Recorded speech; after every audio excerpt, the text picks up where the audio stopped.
So this is the Geoengineering Act of 2017. So I'd just like to read something, intro on this. So,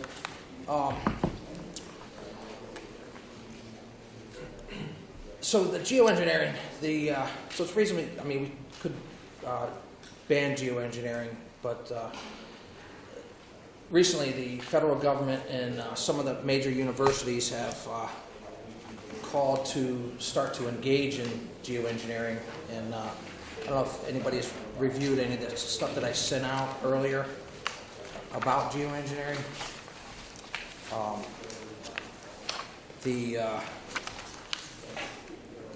What I have here, these are all documents from like the DoD, global research. These are all government documents from, stemming back to 1978 about proposed geoengineering studies, independent studies, and any of the stuff is available for the committee members. But as of today, as of March 24th, the federal government and some of the major universities they're actually calling to start to engage in geoengineering of the environment in their words, to try to combat climate change or other situations. So it'll be a man's interaction with the environment to adjust the environment. So this bill, H6011, it's essentially a licensing bill that would anybody that wants to engage in any type of environmental engineering would have to apply for the license and be totally transparent to the public and have apply for the license and go through all the proper channels of licensing. I have some witnesses here that are also know more about the law of introducing something like this. And I just had one thing I wanted to read from Rosalind Peterson, who is she's been involved with this for a couple of decades. She's out in California. She's with the Agricultural Defense Coalition, so they've been following this and actually testified in front of the United Nations in one of their committee hearings discussing this actual process, what they would be doing. And she says, it should be noted that the UK Parliament and the US House Science Technology Committee held hearings in 2009 and 2010 on the global geoengineering governance. So that's with our federal government with the UK Parliament. And we're now faced with the reality of ongoing and upcoming geoengineering and the consequences of these actions.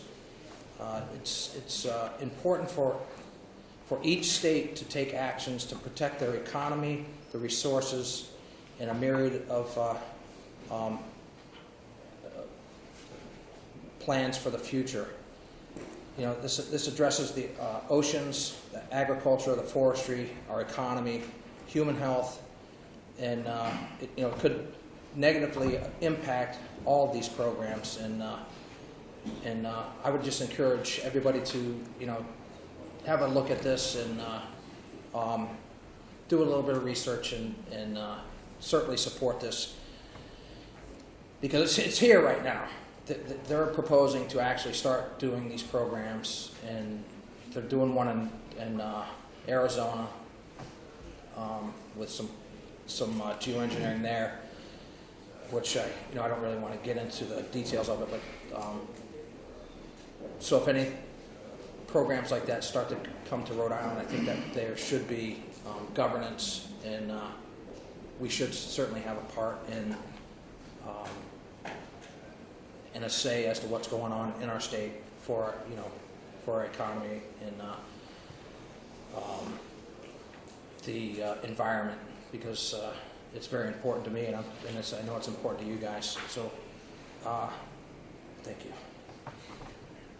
So so I have a couple of people that would like to testify. If there's any, Chairman. So what I request, is there one of the two that you want to let have sort of as much time as they need? I'm going to use sort of that, because we have so many folks coming up on the next bill. I'm going to, obviously give the representative all the time they need, but I'm also going to have a proponent. There's no opponent, nobody's opposed, at least I don't think so. The hearing's a little hard on spots here, but I was anticipating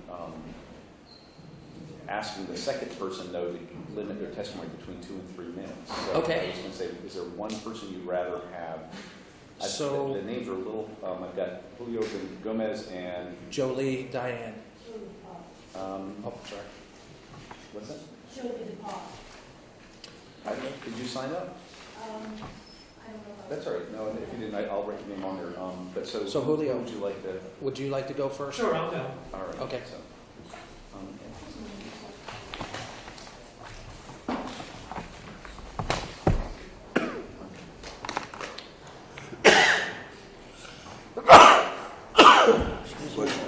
Thank you.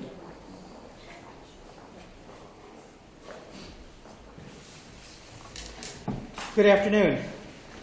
I am Julio Gomez, an attorney practicing for 20 years in civil rights, commercial litigation, and environmental law. I live and work in New Jersey. And I'm here today as legal counsel to Dane Wigington of geoengineeringwatch.org, a California activist, and the Minnesota Natural Health Coalition, an educational nonprofit organization based in Minneapolis. The geoengineeringwatch.org is a data and research repository on the critical issue of global climate engineering and climate intervention programs. That website has had over 26 million people visit, and roughly 20,000 people visit that website daily. Minnesota Natural Health Coalition is a nonprofit focusing on natural health and health freedom choices. They've taken an interest in geoengineering because of their belief that geoengineering poses substantial harm to health. Thank you for the opportunity to offer comments here in support of House Bill 6011, the Geoengineering Act of 2017. And I begin my comments by stating categorically that man's ability to deliberately manipulate and control the climate and change our environment is no longer science fiction.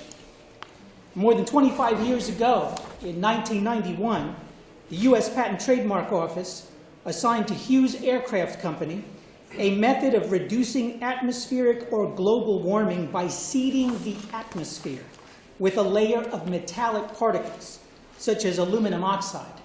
That patent is currently owned and been assigned by Raytheon, a defense contractor. In 2009, a report by the United Kingdom's Royal Society, which Representative Price referred to, said this about geoengineering, quote, "Appropriate governance mechanisms for regulating deployment of geoengineering methods should be established before they are needed in practice. And these mechanisms should be developed in the near future if geoengineering is to be considered as a potential option for mitigating climate change." The Royal Society further posited that there is clear need for governance of research involving large-scale field testing of some geoengineering techniques, especially solar radiation management and ecosystem intervention methods, which could have significant undesirable effects which might not easily be confined to a specific area. So I'm not going to go through the entire chronology of the number of congressional hearings and United Nations hearings and reports on this subject. But to put it succinctly, just last month, as Mr. Price spoke, researchers at Harvard University announced a project to send aerosol injections into the Earth's atmosphere in what is probably going to be the world's largest geoengineering experiment to date. Now, given this brief history, there can be no dispute that the technology to deliberately manipulate the Earth's climate is real. It has been studied and written about for decades. And academics and political leaders right now are seriously considering experimentation with the possibility of deploying geoengineering These are technologies to intentionally manipulate the atmosphere and our environment as a plan of last resort, a plan B, if you will, to counteract the effects of climate change because our society has not been able to control emissions. And fossil fuels is still the energy of the day. Now, the only question before this committee today is whether Rhode Island will preserve its right to authorize, oversee, and control deployment of such radical technologies, especially in light of the monumental risks posed by geoengineering. Now is the time to establish policy in this vital area, beginning with public oversight of geoengineering. Now, House Bill 6011 is an important step to ensure that no one engages in climate engineering within the state of Rhode Island without the express approval of state officials, and only after careful review by state agencies with the expertise to assess risks and the efficacy of these proposals, with input from the public.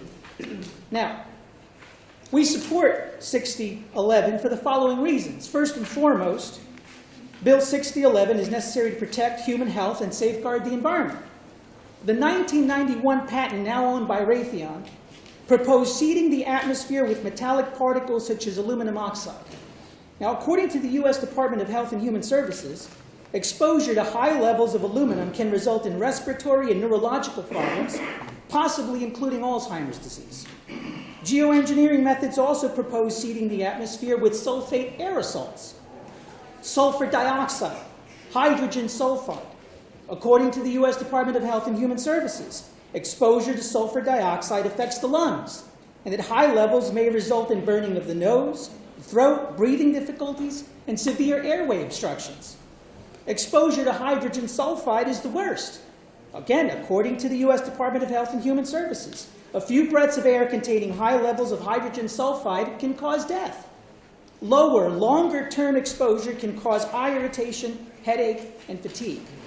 Now, in light of the fact that geoengineering is being considered seriously, up for experimentation, Rhode Island has a moral obligation to protect the public from these dangers. Geoengineering poses serious risks for the environment as well. Geoengineering techniques may alter precipitation patterns, produce droughts, increase acid rainfall.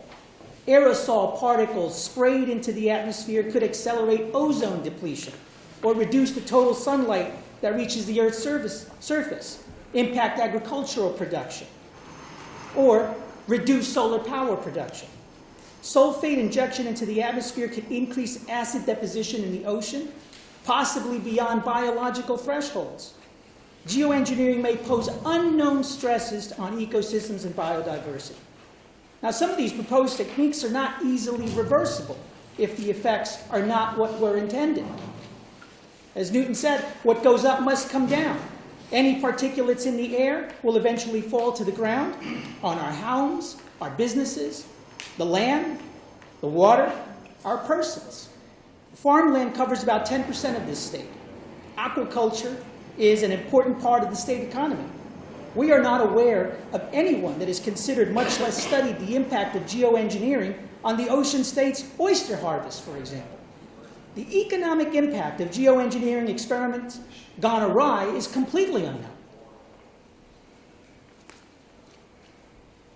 The consequences of deliberately manipulating the climate and the environment are not completely understood. More research and experimentation is underway, and absent legislation or some form of public oversight to monitor and control experimentation, private actors may be free to engage in reckless behavior in the name of science or financial gain. And I'll give you an example. In 2012, an American citizen conducted a geoengineering experiment in ocean fertilization off the west coast of Canada by dumping 100 tons of iron sulfate into the Pacific Ocean in an effort to trigger a plankton boom and promote salmon restoration. Now, state laws should prohibit this type of activity without authorization, but current laws do not necessarily prevent these activities. It's not clear that geoengineering is prohibited, even regulated by existing federal and state environmental laws. House Bill 611 will guard against careless experimentation and deployment of any such activity and its concomitant risks. House Bill 6011 proposes a sensible method for tracking and assessing the danger and efficacy of any geoengineering activity in the state and for monitoring that activity and its impacts. In that regard, House Bill 6011 is entirely consistent with this state's environmental policies. And this state has vowed to protect air, water, land, and natural resources located within the state from pollution, impairment, and destruction. House Bill 6011 upholds this state's commitment to those policies. Additionally, Bill 6011 is a modest bill. It only requires that anyone proposing to deploy geoengineering technology in the state apply for a license. I mean, by disclosing the proposed project, its scope and methods, chemical substances being employed, and the qualifications of the participants. That's not asking a lot in terms of regulation.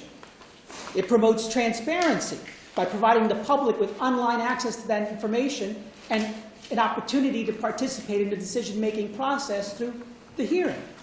It promotes efficacy by engaging the state's leading experts in environment, health, and agriculture, and natural resources and emergency management to weigh in on the potential impacts of the proposed activity.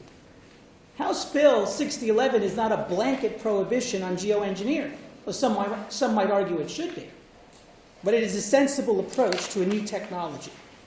The deliberate manipulation of the Earth's atmosphere and climate is real. It is imminent. It raises a host of scientific, political, ethical, and moral concerns. And in light of these concerns, Rhode Island is poised to meet that challenge today and lead on this issue for the sake of its citizens and its environment. I thank you very much for the opportunity to present these comments. Okay. And I'm happy to entertain any questions. Any questions from Mr. Gomez? I have a question. Thank you. Yeah, no, I'm sorry, you made your hand up before. Yeah, it's okay. So I did a quick research on geoengineering, the whole thing. Yes. And you mentioned that the bill does not go far enough in terms of the harmful effects and all that. So I would like to find out from you what would be your recommendations. Well, I would say that it doesn't go far enough. I would say that it's a good first step. Remember, at this point, we believe that Rhode Island is the only state in the Union that is considering this kind of regulation at this stage. And that's a smart thing to do. I think if I were to make a suggestion for reinforcing the bill or strengthening the bill, I would ask that you consider requiring the applicant who is proposing a geoengineering experiment or activity to provide some sort of environmental assessment at the outset. Okay? That's not required in the current draft of the bill. So that would be a way to strengthen the bill, provide more information for the public, provide more information for the director in your environmental agency to assess, is to require that of the applicant at the outset of the application process. Any other questions for Rep. Lombardo? Yeah, sorry. Just a couple of questions, sir. You made a very good presentation, just to let you know. What will the fees be to apply for this license? Should they put a bond up? Should they indemnify, get an insurance policy and indemnify the state in case there are damages? Because obviously I think that's part of the concern. And I don't see any of that in here. And also I don't see any penalties if someone breaches this or things like that. No, there are. I'm sorry. Big penalties in here, yeah. There are penalties in the bills, but I think you make... $500,000 per day per occurrence. Oh, where is that? What page is that? 190 days jail. What page is that? Page 8. Oh, okay, I'm sorry, I didn't get to page 8, that's right. I don't read that fast. I'm not as smart as everybody else in this room. Forgive me. Representative Very Lombardi, honest, though. you make a very good point about the suggestion to include indemnification in the bill. In terms of the fees, I think that part of the process could be left up to the regulatory aspects that would follow the enactment of the bill. Depending on the proposed geoengineering activity, some are going to be in smaller scale than others. And the ones that are more complicated, the ones that are on a larger scale are going to require more study and therefore may warrant greater fees because they'll simply take up more time of public officials to assess. So that could be decided on a case-by-case basis. Yeah.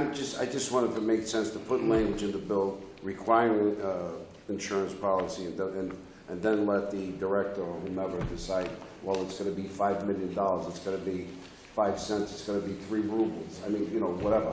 Absolutely. Well, you're certainly in the position to make amendments to the Oh, bill, and I'm sure they would be entertained. Not me. Other questions for Mr. Gomez? Thank you very much, Mr. Gomez. Can I ask, were you, I know some folks help Rep. Price work on the language in the bill. Were you one of the folks that helped her work? I was not. No, I came in late in the process, Yeah, but... I was just more trying to circle back on that as well. And I also have copies of my remarks with citations. Yes, so you can... those to our clerk, the gentleman behind the desk there, that would be really great. Very good. We'll get them to us. And thank you very much. Thank you very much. And sorry, I do have also somebody else, though. It looks like it says permit stage. Yeah, that's me. Okay, all right. And it says that I just wanted to break down that you weren't speaking, but you are in favor of it. But I wasn't clear on the. Are you representing an entity, or are you just going on your own behalf? Well, you know, I just wanted to know that. I'm sort of associated with his organization. Sure, that's fine. But I really believe that this is important. I understand. Yeah. And that's why I came. Okay, great. Thank you very much, sir. And then somebody's just signed Kim with anything else, and I don't know what that is. And we also have Salvatore Cayozo from what it says here, Rhode Island First, in favor of the bill, but I couldn't tell if that was a yes or no on that they were speaking on the bill. Is that person in the room? Been here 2 minutes in a All right, row. well, that person is in favor of the bill. So again, Ms. DePaul. Oh, I'm sorry, yes, and while you're coming up, yeah, if Rep.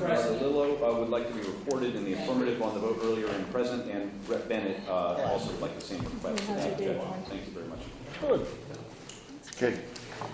Thank you very much. My name is Julie DePaul, and I'd like to thank Mr. Gomez for giving such a good testimony. I worked with Rep. Price over the last year and Rosalind Peterson on the bill.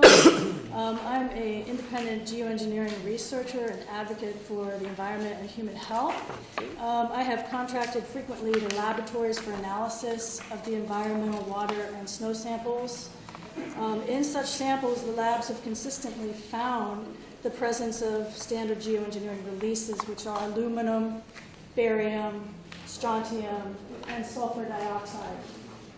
And this is actually what the geoengineers themselves say that they want to put in the atmosphere. I'd like to just refer you to one of the documents that I gave to the committee. It's called Solar Geoengineering Using Solid Aerosol in the Stratosphere.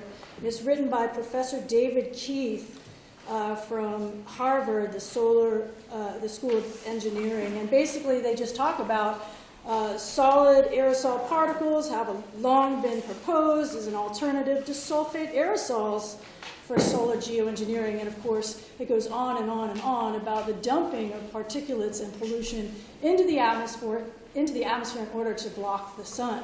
Okay, so yeah. Without a doubt, the practice of delivering megatons of atmospheric contaminants into the sky and ultimately to the Earth's surface and waters has to be banned, or else all life is threatened. As a start, House Bill 611 regulates geoengineering activities, and I am very grateful to Rep. Price for introducing that.